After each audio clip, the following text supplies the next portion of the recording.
नमस्कार, मैं अनीता भट्टाचार्य। आज का हमारा विषय है अलंकार, जिसे कहते हैं इंग्लिश में फिगर ऑफ स्पीच। तो आज हम इस बारे में आगे पढ़ेंगे और विस्तार पूर्वक पढ़ेंगे, जितने हमारे यहाँ पर भेद दिए गए हैं। आगे देखते हैं हम। अलंकार।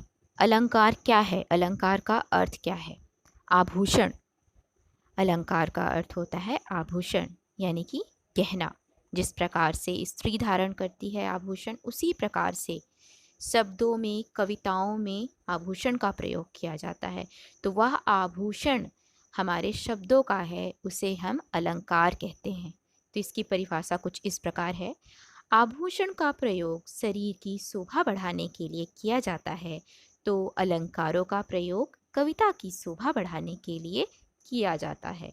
अलंकारों के प्रयोग से कविता की शोभा बढ़ती ही है, कविता में सौंदर्य, चमत्कार भी उत्पन्न हो जाता है।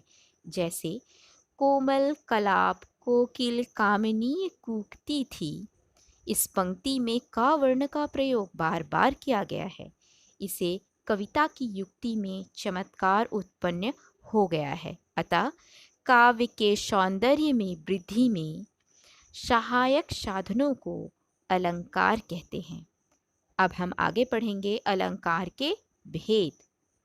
अलंकार के भेद।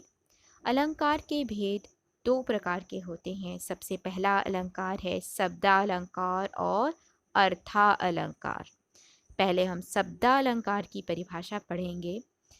जिन अलंकारों में शब्दों के चमत्कार पर बल उत्पन्न होता है या बल दिया जाता है, उसे हम शब्दालंकार कहते हैं। शब्दालंकार दो शब्दों से मिलकर बना होता है। शब्द धन अलंकार। शब्द के दो रूप होते हैं, ध्वनि और अर्थ। ध्वनि के आधार पर शब्दालंकार की सृष्टि होती है। इस प्रकार से हम आगे बढ़ेंगे और अर्थालंकार के बारे में जानकारी प्राप्त करेंगे। जिन अलंकारों में अर्थों के चमत्कार पर बल दिया जाता है, उसे हम अर्थालंकार कहते हैं। इसके पश्चात हम आगे बढ़ेंगे और आगे बढ़ते हुए हम ध्यान देंगे कि प्रमुख अलंकारों के भेद कितने हैं। हमारे देखिए, सबसे पहले मैंने आपको बताया शब्दालंकार और अर्थालंकार। इसके बाद है हमारे शब्दालंकार के अंतर्गत कुछ अलंकार और आते हैं, तो इसको हम आगे पढ़ेंगे। पहला है अनुप्रेयास अलंकार, दूसरा है यमक अलंकार और तीसरा है श्लेष अलंकार। इसी प्रकार से हम अर्था अलंकार चार भेदों के बारे में पढ़ेंगे।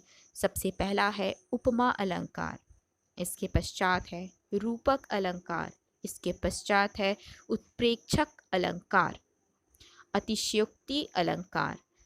इन चारों के हम आगे की ओर पढ़ेंगे, इन चारों के बारे में। तो इन चारों को हम विस्तार पूर्वक देखते हैं। सबसे पहला है हमारा अनुप्रेयास अलंकार। अनुप्रेयास का अर्थ है बार बार पास में रखना। किसी कविता में एक वर्ण एक से अधिक बार आता है, तो वह अनुप्रेयास अलंकार होता है। जैसे कहन लागे मोहन मैया मैया, तो यहाँ पर माँ जो वर्ण है वो एक से अधिक बार आया। देखिए, ध्यान दीजिए, कहन लागे मोहन मैया मैया, तो माँ जो वर्ण है यह अधिक बार आया, इसलिए यह है यहाँ पर अनुप्रेयास अलंकार। इसके पश्चात हम पढ़ेंगे यमक अलंकार। यहाँ किसी एक शब्द से अधिक बार प्रयोग हो तथा प्रत्येक स्थान पर उसके अर्थ में अंतर हो, तो वह यमक अलंकार होता है। जैसे कनक कनक तय सौगुनी, कनक कनक तय सौगुनी, मादकता अधिकाय, या खाए बैराय, जगवा पाए बैराय। यहाँ पर कनक शब्द का प्रयोग दो बार हुआ है, परंतु दोनों का अर्थ अलग अलग है। पहले कनक का अर्थ है सोना और दूसरे कनक का अर्थ है धतूरा। आपको समझ में आया होगा इतना। इसके बाद हम आगे बढ़ते हैं। श्लेष अलंकार, जहाँ एक शब्द का प्रयोग एक ही बार हो, जहाँ एक शब्द का प्रयोग एक ही बार हो परंतु उसके एक अर्थ से अधिक हो, उसका जो अर्थ हो वह एक से अधिक हो, वहाँ श्लेष अलंकार होता है। जैसे रहीमन पानी राखिए, बिन पानी सब सून, पानी गए न उबरे, मोती मानुस चून। तो यहाँ पर है पानी शब्द के 3 अर्थ हैं। मोती अर्थ में चमक, मनुष्य के अर्थ में सम्मान और चूने के अर्थ में जल। अतः यह श्लेष अलंकार है। आपको समझ में आ गया होगा। इसके पश्चात हम पढ़ेंगे प्रमुख रूप से अर्था अलंकार। अर्था अलंकार के भेद प्रमुख 4 होते हैं और ये 4 इस प्रकार से हैं। सबसे पहले है हमारा उपमा। सबसे पहले हम पढ़ेंगे उपमा अलंकार। जहाँ 2 वस्तुओं की तुलना करके एक को दूसरे के समान बताया जाए वहाँ उपमा अलंकार होता है। जैसे गिरी बूंद अमृत सी आकर, यहाँ बूंद की तुलना अमृत से की गई है। और आगे देखेंगे नीले नैनों सा यह अंबर, यहाँ अंबर की तुलना नैनों से की गई है। तो यहाँ पर यह क्या है? उपमा अलंकार। इसके पश्चात हम पढ़ेंगे रूपक अलंकार। जहाँ किसी वस्तु को दूसरी वस्तु के रूप में दे दिया जाए वहाँ रूपक अलंकार होता है। जैसे हमको जीवित करने आई, बन नारी स्वतंत्र नारी। हमको जीवित करने आई बन स्वतंत्र नारी थी। यह स्वतंत्र रूपी नारी का वर्णन किया गया है, अतः यह रूपक अलंकार है। उत्प्रेक्षा अलंकार।